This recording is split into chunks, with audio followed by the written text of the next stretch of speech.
इस वक्त बड़ी और अहम खबर है, उससे भी दर्शकों को रूबरू करा दे। पूर्व मंत्री जनार्दन गहलोत कांग्रेस में शामिल होंगे। भाजपा से नाता तोड़ा है जनार्दन गहलोत ने। कुछ समय पहले कांग्रेस छोड़ गए थे, भाजपा में शामिल हुए थे। वेयर हाउस कॉर्पोरेशन के चेयरमैन भी रहे जनार्दन गहलोत और आज फिर से घर वापसी होगी जनार्दन गहलोत की। पूर्व मंत्री सुरेंद्र गोयल भी शामिल होंगे कांग्रेस में। भाजपा सरकार में मंत्री थे सुरेंद्र गोयल।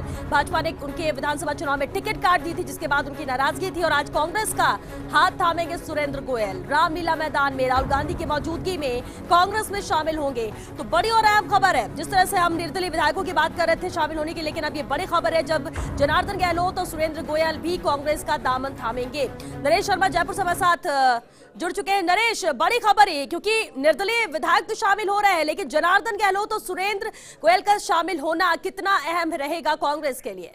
जी बिल्कुल, देखिए भाजपा के 3 पुराने दिग्गज ये आज कांग्रेस में शामिल हो रहे हैं। ये सबसे बड़ी खबर है। इसमें घनश्याम तिवारी, सुरेंद्र गोयल और जनार्दन गहलोत, ये तीनों भाजपा से जुड़े रहे हैं और आज ये राहुल गांधी की मौजूदगी में कांग्रेस में शामिल होंगे। घनश्याम तिवारी के बारे में सुबह से चर्चा है, लेकिन अब जो खबर निकल गई है जनार्दन सिंह गहलोत जो पुराने कांग्रेस रहे हैं हालांकि, लेकिन पिछले कई सालों से भारतीय जनता पार्टी में शामिल थे और वेयर हाउस कॉर्पोरेशन के चेयरमैन भी पिछली जो भाजपा सरकार थी उस समय रहे थे। और वो इसके अलावा खेलों में राजस्थान ओलंपिक संघ के अध्यक्ष है, इंटरनेशनल कबड्डी फेडरेशन के अध्यक्ष है।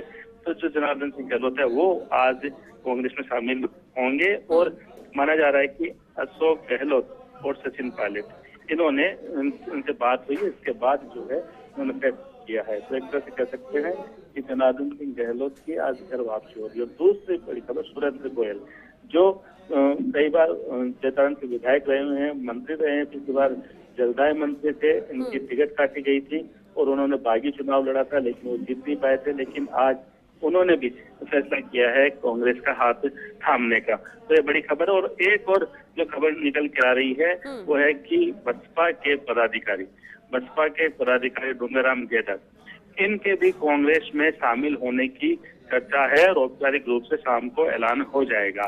तो एक तरह से कह सकते हैं कि जो निर्दलीय विधायकों को राहुल गांधी के मंच पे लाने की जो रणनीति थी उसके बाद तो भारतीय जनता पार्टी के जो नेता जो नरेश, बिल्कुल निर्दलीय विधायकों को तो एक मंच पर लेकर आ गए राहुल गांधी का बेहद अहम ये सम्मेलन भी होगा, कार्यकर्ता सम्मेलन को संबोधित करेंगे। लेकिन नरेश, इंतजार अभी कांग्रेस की सूची को लेकर भी है और ऐसे में जो दिग्गज बीजेपी से आए हैं कांग्रेस में शामिल हो रहे हैं, क्या इन्हें भी टिकट मिल सकता है लोकसभा चुनाव का?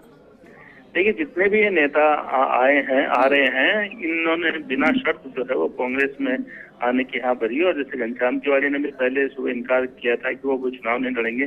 सुरेंद्र गोयल और जनार्दन सिंह गहलोत है, ये भी चुनाव नहीं लड़ेंगे और पार्टी जो भी जिम्मेदारी उनको देगी उसको निभाएंगे। हालांकि जो गोयल है, मैं आपको बता दूं कि जो कुमाऊं समाज है उनमें उनका काफी वर्चस्व है, एक बड़ा वोट बैंक है और जो कह सकते हैं कि जैतानंद क्षेत्र है जो पश्चिमी राजस्थान का क्षेत्र है, वहाँ पे उनका काफी प्रभाव है। ऐसे में कांग्रेस चाहती है कि उनका फायदा मिले। और दूसरी बड़ी बात, जहाँ तक जनार्दन सिंह गहलोत की बात करें तो देखिए जनार्दन सिंह गहलोत किसी समय जो इन्होंने भैरव सिंह शेखावत के खिलाफ भी चुनाव जीता था। बिल्कुल नरेश, यह बात आपने बताई और बड़ी बात है जब शाम को कार्यकर्ता सम्मेलन को संबोधित करेंगे और उस वक्त कांग्रेस की सदस्यता लेंगे दिग्गज, तो बेहद अहम तस्वीर होगी। हालांकि घनश्याम तिवारी ने तो पहले ही कहा था कांग्रेस में शामिल नहीं होंगे, लेकिन अब वो कांग्रेस में शामिल हो रहे हैं। ऐसे में चुनाव नहीं लड़ने की बात कह रहे हैं, लेकिन अगर कांग्रेस चाहेगी, आलाकमान चाहेंगे, राहुल गांधी चाहेंगे तो शायद टिकट भी इन्हें दिया जाए। चलिए, शुक्रिया नरेश आपका इस पूरी बातचीत के लिए।